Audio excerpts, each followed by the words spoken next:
Greetings fellow Whovians, welcome to Timey Wimey Review, and we've got brand new Doctor Who to talk about. Season 1/Series 14 launched here in the UK at midnight on BBC iPlayer and of course around the world on Disney+.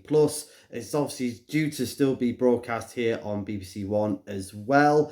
But yeah, we got 2 episodes to talk about, Space Babies and The Devil's Chord. This is just going to be my initial reactions, thoughts, spoiler talk for these 2 episodes. So if you like what you see and hear, please hit the subscribe button. That will really help out this channel. And thank you for everyone who has taken the time out to listen and watch me today and for subscribing in the past. Really appreciate it, guys. Thank you so much. And like I said, spoiler talks. So there's going to be a lot of spoilers in these 2 episodes. You have been warned. All week I was thinking whether to watch this bang on at midnight when it comes out on iPlayer, or do I wait until the Saturday tea time slot that is going to be on before Eurovision, or do I just get up in the morning and do it? So initially I was going to watch it at midnight. I thought, yeah, just the thought of it, watching it live around the world with millions of other Whovians just sounded really cool. But I was on a works night out. And I did get home quite early, but yeah, as soon as my head hit the pillow, that was it, I was gone. So I thought, right, I'll get up in the morning with my PJs, my pizza PJs, and watch it. And yeah, as soon as I uploaded BBC iPlayer on the TV, straight away, Doctor Who in big writing was there, and away we went. And my initial start of it was, my God, I just love the intro for Doctor Who. It's just so gorgeous, gives me goosebumps watching it, seeing the TARDIS interact with the letters of Ncuti Gatwa and Millie Gibson coming out into the big space vortex, and even just like moving some of the letters for the TARDIS to fly through. So like Millie Gibson's G moves up and the TARDIS goes through. It just looks gorgeous. I know they slightly changed it as well. As you see the shot of the TARDIS going into the time and space vortex, and then the big Doctor Who logo comes up. I kind of thought that the Doctor Who logo, mainly for Space Babies, just went on forever. It was kind of like a weird sort of like, you know, when you're staring at a stranger and you're like, what do we do in that weird uncomfortable moment? I kind of felt that here. Let me know in the comments if you felt the same. It kind of rectified a bit better for The Devil's Chord, but for Space Babies, just a little bit weird.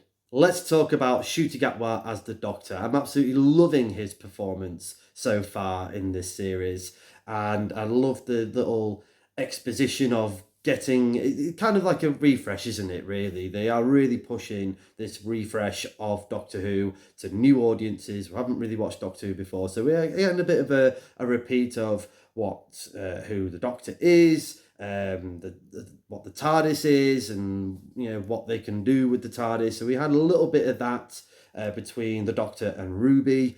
And I love the bit where they started to talk about his home planet of Gallifrey, and Ruby's like, oh, what's that? You know, where is it? And he just went gone in that weird sort of trying to be upbeat, but totally heartbroken that he is the last of the Time Lords. Same with Millie Gibson as Ruby Sunday.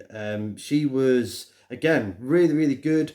And I enjoyed her sort of initial reactions to the TARDIS and when they arrived on basically with the dinosaurs and seeing prehistoric age of Earth.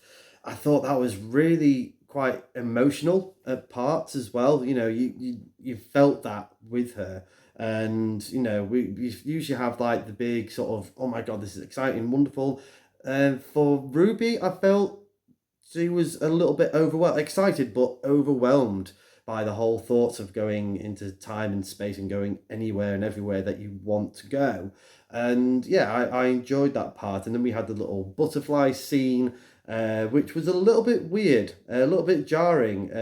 I thought it was just going to be a little bit of a throwaway gag, and we kind of had that, but kind of had a little part where she was this totally different person that didn't recognize the Doctor, being a bit sort of aggressive at times, and then the Doctor managed to resurrect the butterfly, and it flies off, and Ruby's back to normal. So I don't know whether it was kind of like half throwaway or half sort of leaning into who is Ruby, who is this mystery companion. That continued on when they arrived on the space station, and there was a moment where the Doctor was having a bit of a flashback of seeing that child on Ruby Road, obviously being Ruby, and both feeling that moment, and then it was snowing in the space station, which wasn't supposed to happen. So it's kind of like some kind of weird perception thing going off. I don't know, like a memory. Even the Doctor doesn't know what's going on, but it kind of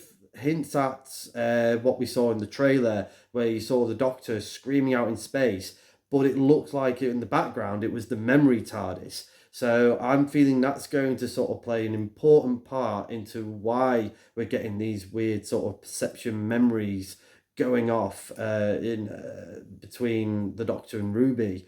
Because at the moment, I think they're the only ones that can see this, but we haven't really seen that in other episodes, whether other strangers can see what's going off. So, yeah, going to be interesting, that one.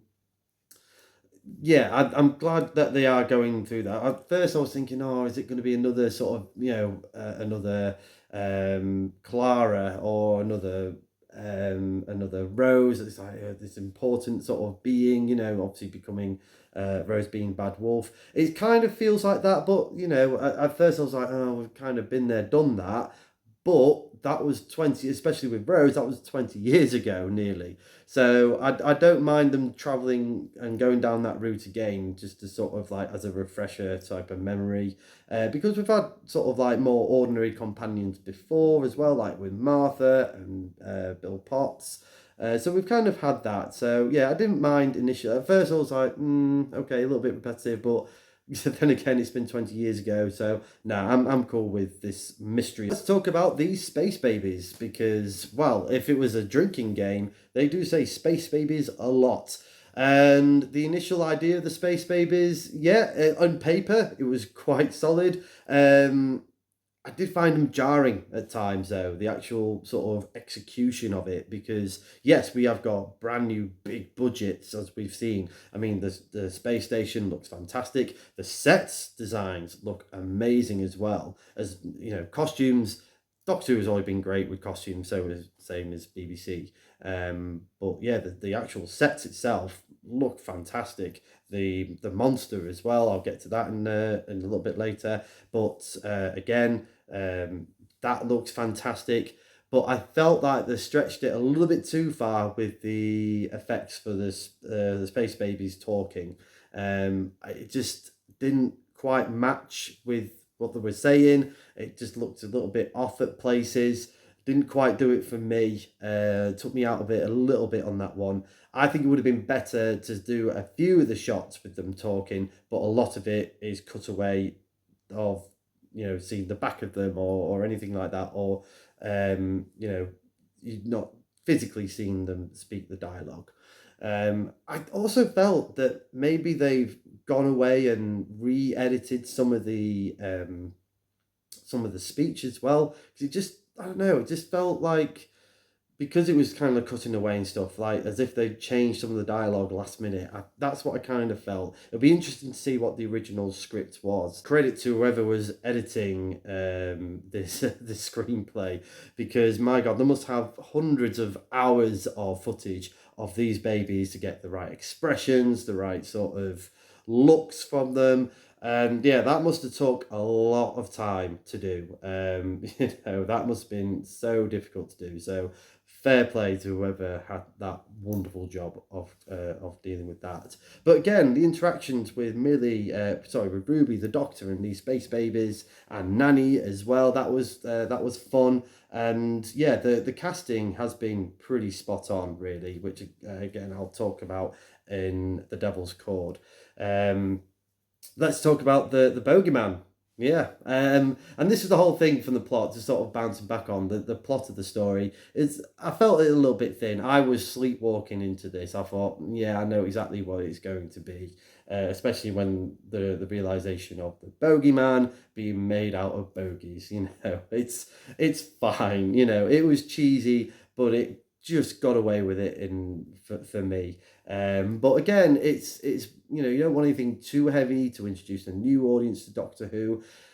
I can argue that some people might think this was a bit too childlike, too childish, and I can totally understand where you're coming from. I just felt it a bit fun. I think it just skirted on that sort of cheesy line, quite hard, but got away with it. This episode was here to say hello to everyone that's new to Doctor Who, and if anything, really hammering home this is a brand new era of Doctor Who. This is something that you've not seen before. It's very different to the Doctor Who that definitely landed on BBC and worldwide 20 years ago, back in 2005.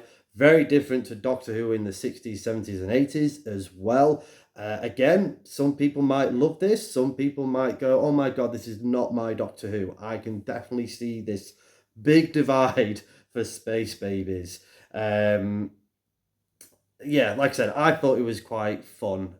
Not my favorite episode ever, absolutely not. It just, maybe just skirted on a bit too much on the sort of childlike cheesiness of the episode, but it did what it needed to do of introducing people to Doctor Who. So like I said, my initial thoughts on this, I'm going to give this episode a 6 out of 10. It was fun. It was good. Again, love the interactions between Millie Gibson, Ncuti Gatwa, Ruby, the Doctor, and the Space Babies, and Nanny as well. I enjoyed that. I also thought the political elements being introduced here was sort of hammering it hard. If it was Chibnall, he would have been absolutely roasted for this. But no, these points are should be made, and yeah, it does feel like a different Doctor Who, but it still feels like Doctor Who.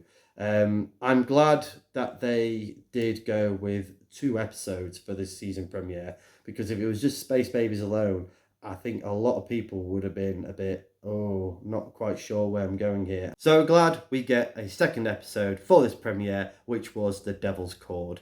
And yeah, that was a lot of fun. So it's the Doctor and Ruby traveling back to 1963 or 62, somewhere in the 60s. I'm pretty sure yes, it was 63. Because we got quite a lot of name dropping, and actually we did have a little bit of that on Space Babies as well, where they mentioned the Rani. But there was a big moment where the Doctor was saying, "Oh, I was over in Shoreditch at Totter's Lane junkyard with it was me and my granddaughter."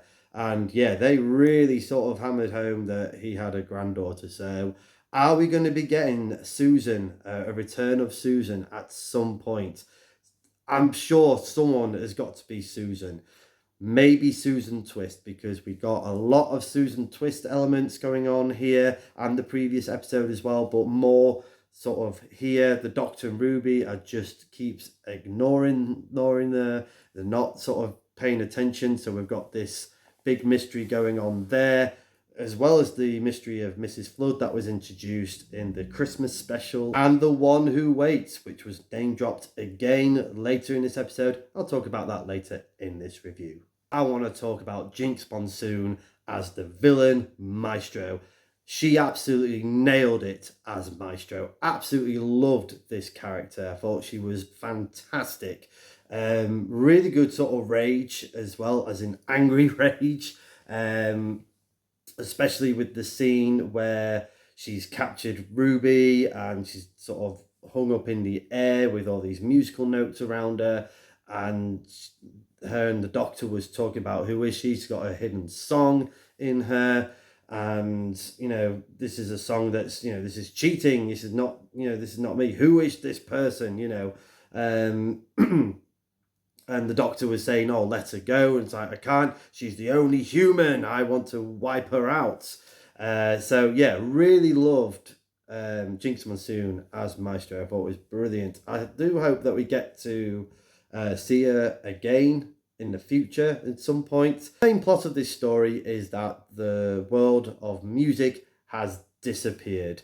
And everyone's gone into sort of like a pretty much a depression and anger and sadness, and if they keep carrying on like this, they're just going to start fighting with each other. Wars are going to break out. We had a bit of a Pyramid of Mars moment with the Doctor and Ruby going into the future and seeing the June of 2024 in ruins, London in absolute ruins. And this was a weird sort of thing to sort of jump into, because when we go into Space Babies, it was pretty much after Christmas Eve. Then we go into the Devil's Chord, and it's sort of like 4-6 months into the future. So we kind of have this sort of gap of adventures that the Doctor and Ruby have. I hope they kind of go back in time, maybe like the next episodes where sort of those filling in those gaps. That would be interesting if that's what happened. If not, I think that's a bit of a wasted opportunity. Something maybe Big Finish can pick up at some point. But yeah, it's a bit weird that off screen they've had this wonderful, loving relationship. We should have had that. Because there was a line where obviously the Doctor sees Maestro for the first time, and with the giggle laugh, and he's frightened, he's running away, and Ruby saying, "Well, you never run away, you never do this." Well, we don't know that. You might have had these 6 months with the Doctor. We haven't with this particular Doctor. So yeah, that was a bit of a weird line to have said, and I think they should have either cut that out or changed the screen of that dialogue. But the scene where Ruby and the Doctor were hiding, and the Doctor doing that one trick with the sonic screwdriver, and basically muting all the sound around her, that was pretty cool. I like that bit. And then Maestro managing to fix that by hitting the her ring with a tune fork and then putting it in water. I thought that was pretty cool, pretty tense moment. I enjoyed that. I also enjoyed the humor of this episode, actually, with the music all gone. Obviously, Ruby and the Doctor was traveling back to meet the Beatles, record their album at not Abbey Road Studios but EMI Studios. And when they heard them start singing their song like some kind of old rubbish nursery rhyme, Shooty's face just absolutely nailed it. And then they went to another recording studio where Cilla Black was there. That was a nice sort of cameo as well. Someone playing Cilla Black. And and the Doctor just going, "Oh, Cilla," that was really good. And then went to the orchestra part, and yeah, everything's gone bad in the world of music. Obviously, we had cameos of the Beatles, and a lot of people have been complaining that they don't look like the Beatles. I didn't mind it, to be honest, because I kind of interpret it as this is the Hooniverse version of the Beatles, a bit like we've had their version of Shakespeare and Isaac Newton. So it's we recognise these names. It doesn't necessarily mean they have to look on point. That the actors that were particularly Paul and John, they sounded brilliant. I thought they got that pretty spot on there with their sort of accents and the voice as well. They definitely sounded like Paul and John. Shame they didn't really have that much to do in this episode. They were kind of like, I felt like they were the sort of the throwaway of like the Doctor meets the Beatles, but the main sort of stuff is Maestro. But to be honest, there was not, what more could you have done with them? Because obviously if they got the license for the Beatles music, I think there would have been no budget for Doctor Who whatsoever. So it's quite a clever way of like getting around that and sort of have that 60s setting. Like Space Babies, The Devil's Chord was pretty thin on plot. You had like and this was for both episodes. You had like quite a strong opener opening parts of the episode. You had ended quite strong towards the end of the episode, but the middle part, I felt the pacing was a little bit off. This is where there's kind of like, what kind do we do? So I felt there was a little bit of filler going on in this episode. I felt that actually with the Church of Ruby Road. Something's just a little bit off with the pacing of these stories. Maybe because the plots are quite thin, because they're trying to keep it just light-hearted at the moment before we go into sort of more heavier material later on in the season. But, it did carry on at a good pace, but it could have been a bit more of a better pace. We had a lot of name dropping, as I mentioned earlier, with Susan. Susan's got to return at some point. Is Susan Twist the Doctor's grandmother or granddaughter, or I don't know. There's so many theories going out there. Let me know in the comments who you think that character could be. Could it be Ruby's mom? Could Ruby be an incarnation of Susan? I don't know, because like the Doctor did that scan. I think it was at the end of Space Babies, but we never sort of had anything else from there. So I think I'm assuming she's human.